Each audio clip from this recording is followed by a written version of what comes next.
Hello everyone and welcome to Fanbase. It's a new channel and we're going to be talking all about soccer and what's happening around soccer, in and around soccer. And to start our video today, we're going to be talking about the Euros, and this video today is featuring 10 of the best Euro squads we have this year or in this competition. So let's get straight into it. Number 10, here comes Wales. So Wales is number 10 today. They have pretty decent players with Ramsey in there, Bale, and Daniel James, and probably Ben Davis. Those are the key players for them. If they can make their key players, especially Bale, to turn up with this in this competition, they'll go a long way. They did very well last tournament. I think they finished in the quarterfinals where they were knocked by Portugal, but they have a chance. I don't think they have a chance in this competition, but let's see how it goes. Number 9, Croatia. I know. Croatia number 9, but they were the finalists in the last World Cup. Yep. But the reason I put them in this, the reason I have them as number 9, it's because this is not the same Croatia we had in the previous World Cup. These players have aged and they are different players at the moment. So, but we still have good players there who are world class. That's Luka Modric. We have Perisic as well, and Kovacic. So let's see how far they'll go. Number 8, Netherlands. So Netherlands put them as number 8, and I think they have good players as well. But I think they'll be missing Van Dijk, who was actually he ruled himself out of the tournament because of his injury. I think he figured that it's good for him to rest and recover for next season with Liverpool, which I think was a brilliant idea, which I hope Maguire should have should have followed the same step, because I'm a United fan. But well, that's okay. Back to the Netherlands. So with Depay as their striker there, with Promes and Mulnadam as the key player there as well in the midfield, and also not forgetting De Jong with his key passes and ability to pick up the pass. We have also Van der Beek, and we know not this season but last season with Ajax he was one of the good players there. So if he can gain back his form from Ajax, I think they'll go along in this competition. Defense wise, they're not that bad with Ake there and De Ligt. They're good players, they're good defenders, and also the goalkeeper. He's a good goalkeeper as well. Okay, so on to the next one. Number 7, Italy. Italy, in the past they've won the World Cup, but it's a different team again. It's a different team from the one that won the World Cup. From the one that won the World Cup. Oh my God. From the keeper, they have a good goalkeeper who by the name Donnarumma. They have a good defensive partnership as well with Chiellini and Bonucci, who I think they have a very good chemistry since they know each other, they understand each other very well, playing with each other in Juventus. So I think defense-wise they are sorted.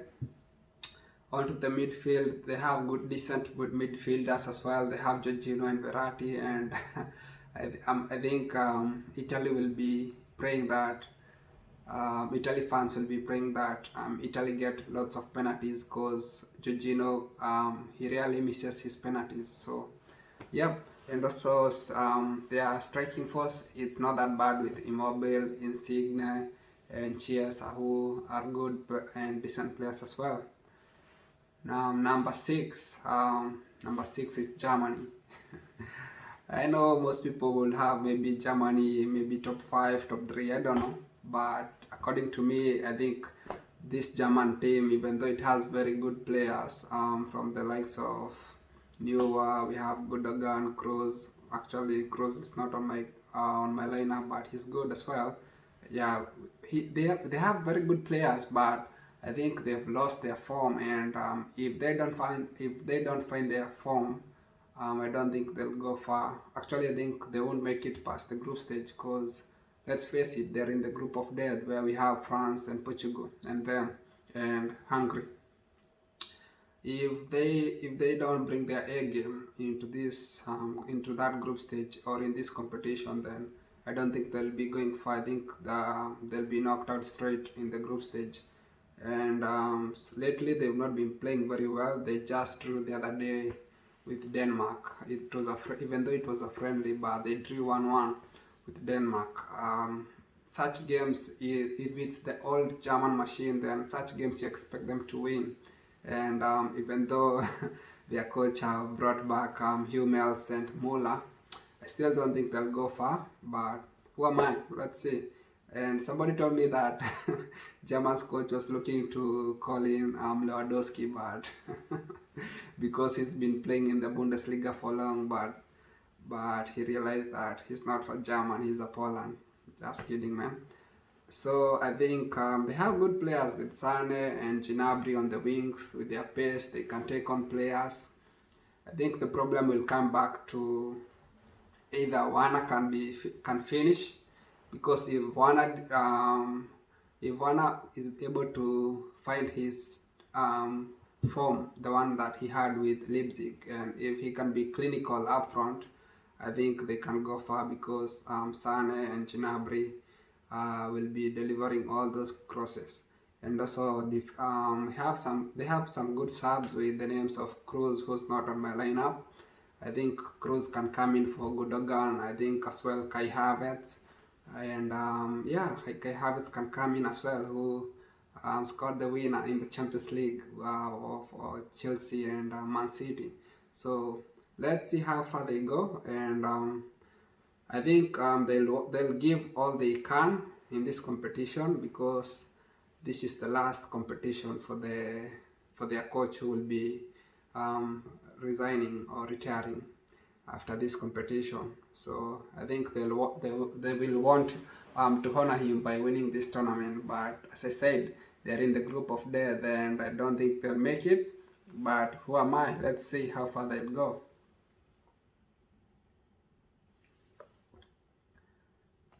Number 5, we have Belgium. I think, or I feel Belgium are the dark horses in this competition. I think they can go all the way and win this competition. They have good players and they can do that. We have the Serie A. We have a Serie A winner or title or a trophy winner here with Lukaku in the competition, in the lineup. I mean, he performed very well for Inter, and he can score goals. He's been scoring goals for Belgium as well. So he doesn't perform only in Inter but also in Belgium. So I think if they can put on the right balls for him, and they have good players who can pick a pass with the likes of De Bruyne and Hazard and Tielemans. So I think they can go all the way and win this title or this trophy. Because they have a very good players, and hopefully for them Hazard will turn up and he won't be affected by injuries, because he didn't play very well with Real Madrid. But whether or not they're going to go far in this competition remains to be seen. They have a good goalkeeper as well. I think he's going to play a big part for them defense wise. He's going to make lots of saves, and good leadership as well. I think they have some leaders in this lineup or in this squad. They have, with the keeper, he's a leader. With De Bruyne, he's a leader as well. So, and we know Lukaku and Martins are fighters. So let's see how far they'll go in this competition. But like I said, watch out for them, because they can go all the way. They have the potential to, and they are very good players. So let's see how far they'll go. Number 4, Spain. Spain is number 4. Spain actually thrashed German just the other day. They had a friendly. I think they thrashed German and humiliated them by beating them 6-0. 6-0. And that's Germany. Germany conceding 6-0 to Spain. Oh man. So I think Spain will also be has a very good squad, and they can go all the way to win this trophy. but I put them number 4. But as well, because I think we have other teams who are good, but they are a team that people should watch out for, um, because I think they can go all the way to winning this competition. They have good players with the keeper, with Laporte, with Morata, Torres. Yeah, let's see how far they go. Number 3, England. England, if they had a good coach, I think I'll put England as number 1, who would win this competition. But squad wise, I think they have the best squad. But if they can go and all the way to win this competition, I don't know. But I think they have the best squad. Not only the first 11, but also the subs. They have very good subs with the likes of Foden. Foden can come in for Sancho. With Sterling as well. Sterling can come in for Rashford. They have Chilwell for Shaw. We have Trippier for James. The goalkeeper as well. Maybe it won't be picked for this time round, but maybe it will be Dean Henderson. You don't know. In the midfield as well, they have Henderson from Liverpool, who can come in for Rice or Mount. So I think they have very good players as well, and so it's a very, very, very, very good squad. But I'm not, and I repeat, I'm not confident in their coach, and that's why I put them as my number 3. I don't think they will win this competition, even though they have very good players. The likes of Kane, I think he was unbelievable. He had an unbelievable season with double the double figures in terms of goals and assists, and he was leading in terms of goals and assists, and he's a striker. So I think he'll play a very big part in this competition. I think he can also go all the way to winning the Golden Boot if he performs well, and if England performs well as a team. And also with the pace of Rashford and Sancho on the wings, they have pace, they can take on players, they are very skillful. I think according to Maguire, Rashford is the king of nutmegs in Manchester United, in Manchester. So yeah, you see, and also how can I forget Grealish? This guy is a baller. He plays. I feel like he plays like Messi, the way he just holds the ball, and it's very hard for you to take the ball from him. He can take on players like 1, 2, 3. He's very good, and that's why I put him as the number 10, because I think this formation would really, really work for them, even though I don't think the coach would play with the same lineup. I think he'll choose a different one. But if they are to win this competition, I think this is the team to select. And I know Foden had a very good season with Man City, but I still think Sancho is the man. Yeah, because he can take on players, he can get the assist as well. Even though he doesn't score a lot, but yeah, I think he is more talented than Foden. But that's a big debate for another day. That's just my opinion. So I know most people will go with Foden, but I'll go with Sancho for this. In the midfield, I went with Mount and Rice, and decided to leave Henderson out because I think Rice had a very good season before he got injured, and Mason Mount was the was the best player for Chelsea this season. So yeah, that's why he has to be in this squad. He has to be in this squad. So let's see how far they'll go. We have Shaw as well, who had an unbelievable season. I think if he keeps playing the position he's playing, I don't think there'll be room or space for Alex Telles in Manchester United to play. But he's playing pretty well, and he's a guy who is in form. I think going with him should be the right choice of Chilwell, because as well on that left side he has good chemistry with Rashford, and you can watch their games in Manchester, how they link up with Rashford. I think the way they link up when it comes to attacking, it's very key for them to be playing on that left side. And of course, defense-wise, you have Maguire and Stones. Stones had a very good season as well with Man City. He was named in the PFA team of the year. So I think he's very fast and he knows how to make the blocks. So he'll cover Maguire, because I don't think Maguire is fast, even though he's a good defender.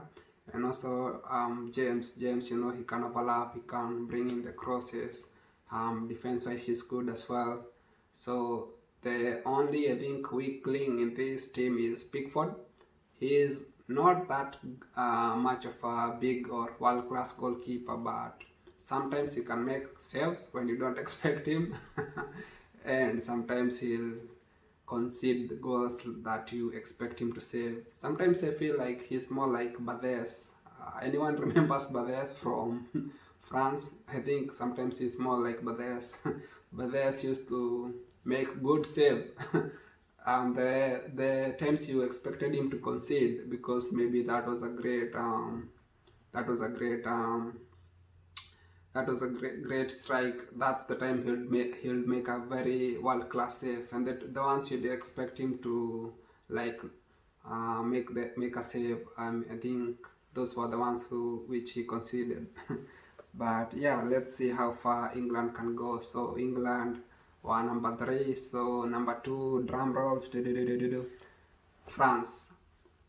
I think France can be maybe potentially number 1 as well, because they have a very good squad, but I think I'll put them for number 2 in my opinion. Again, this is just my opinion. The reason I put France number 2, and I think this will be a team to watch out and in this competition, because I think they can go all the way and win this trophy. They have Benzema, who's a world-class striker. His finishing is magnificent. He's clinical. They have Mbappe on the wings with Kingsley Coman there as well. With their pace, they can take on anyone on their day as well. Mbappe finishing, he can score goals as well. And we have Griezmann. I think I prefer this formation so that Griezmann can play as number 10, and we can have Kingsley Coman on the right side, so that they can play with like 4 attacking players. And then in the midfield, I went with Paul Pogba and Kante. Pogba, he can pick a pass from anywhere, and he can score goals as well. He scored in the last World Cup, and it was a beautiful goal. And Kante, everyone knows Kante. Kante is, I think, one of the best CDM players we have in the whole world. So, and I think if they can manage to win this trophy, and if Kante keeps performing the way he's performing, then he has a chance to go and win the Ballon d'Or. But that's that's up there for a debate. So, because honestly, I don't know who will win this Ballon d'Or this year. People can say maybe Lewandowski, but because he was supposed to win last year, but they never had the ceremony for the Ballon d'Or. So let's see who will win it this year. But I think Kante has a very good chance. That is, if he performs in this tournament, and if maybe France wins this trophy, or maybe they make it in the final. So defense-wise, they have Varane, they have Kimpembe, Pavard, and Hernandez. We also have Koundé in there, who can come in as a sub. They have Lenglet, who can come in as a sub as well. Defense-wise, they are sorted. They have very good defenders. They have a good goalkeeper as well with Lloris, who's a leader and a captain with Tottenham. I think he's the captain in France as well. So I think they can go all the way in this competition and win it, because they came so close last tournament, in the previous one, because they lost 1-0 to Portugal, and I think they hit the woodwork, I think, twice or thrice in that competition before they conceded in the extra time. So they'll be looking forward to make amendments for last for last tournament's loss and win this one. So let's see how far they'll go. And number one here coming, number one. Gotcha. Now, so before we go to number one, we're going to be looking at the Euro team of the century. This is the Euro team of the century, in my opinion. And when you look at this squad, we have just like legends in this team, with the likes of Zidane, Xavi, Iniesta, Figo. Just have a look at those players, man. None of them is not world class. All of them are world class players, from the goalkeeper to the striking. All of them are just world class. Casillas have had a very brilliant career during his time with Real Madrid and also Spain. So that's why I go with him as my goalkeeper. I think he made lots of saves. That's why I go with him as the goalkeeper in this team of the century. Defense-wise, I go with Pepe and Ramos. I think those players are just magnificent when it comes to defending. They give it their all. Even though I think they have the joint most red cards in history of football, but I think the defense-wise they're the best when it comes to defending. Well, during the peak of their time, okay. And the two left backs and the center backs, we have Maldini and Lam. Lam, I think those names speak for themselves. They had an unbelievable career, both of them, and they are just world class. In the midfield, we have another legends, with the likes of Xavi and Iniesta. They had a very good pairing in not only in Barcelona but also in Spain, and they can pick a pass, they can control the ball, their finishing is excellent. Just how they play, it's a joy just to watch them play. I just wish we could see them play again together, but that's not gonna happen anyway. But they were very good during their time, or during the peak of their careers. And also we have Zidane and Figo as well. Again, those names just speaks for themselves. Zidane was a good player. Even though most people would associate him with the with the red card he got for heading somebody, but he was a very good player, and he'll go down as a very good player and as a very good coach. I think they only want to do it as a coach and as a player. I think the worst one is Mourinho. He was a worst player and lately he's been a worst coach. Everywhere he goes, he just gets sacked. He was sacked by Tottenham, sacked by Manchester United, sacked by Real Madrid, sacked by Chelsea. I think he'll end up being sacked by Roma again, but anyway, all the best to him. Let's see how far he can take Roma. Yeah, and so the strikers I have for this team of the century, it's Patrick Kluivert and Ronaldo. Maybe if you were born in the 2000, maybe 2000, 2002, 2005 there, you might not know Kluivert, but he used to be very good during his time, and that's why I picked him in this team of the century. And well, I think everyone knows Ronaldo. He's the most followed celebrity, or not only the celebrity, but the most followed person on Instagram. So with over 200 million followers on Instagram, so I think he speaks for himself. He's a winner. His mentality is up there. He's a winner. He's a great player. He can take on players. He can score goals. He's just great. He's a goat. He speaks for himself. And now to the team, the number one team in my opinion, who I think they have the potential to go all the way. Portugal. The reason I took Portugal, or I picked Portugal as my number one, I think they have a very decent squad.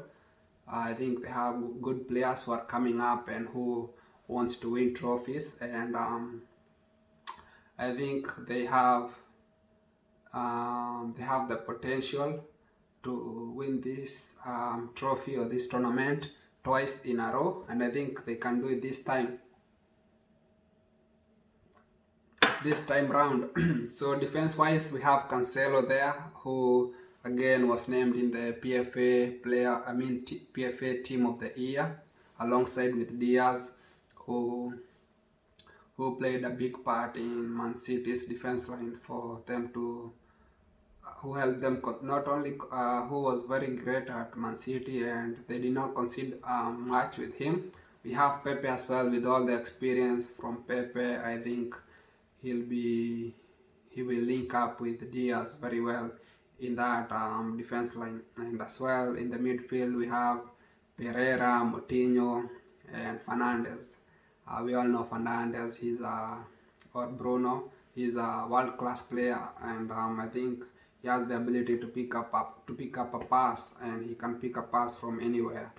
And if that pass finds Ronaldo, Felix, or Bernardo Silva, they are good, and they are good finishers. So I think they will terrorize teams in this competition, but they have to go past the group stage, because I think again they are in the group stage of they're in they have a very hard group stage, but I think they would go all the way to win this competition. So let's see how far they can go. On the subs, they have Jota. Jota can come in for Joao Felix or Bernardo Silva. They have Pedro Canvales. They have Rafa Silva as well. They have good players on the bench. So I think, and their coach is an experienced coach. He just won 2 trophies in a row. So that was the UEFA Nations League and the Euros, the previous Euro. So I think they can go all the way to win this competition, and that's why I picked them as my number 1 team to win this tournament. So let me know your thoughts, guys. So that was the end of this video. Please don't forget to subscribe. It's a new channel called Fanbase. Subscribe. Thank you, and see you.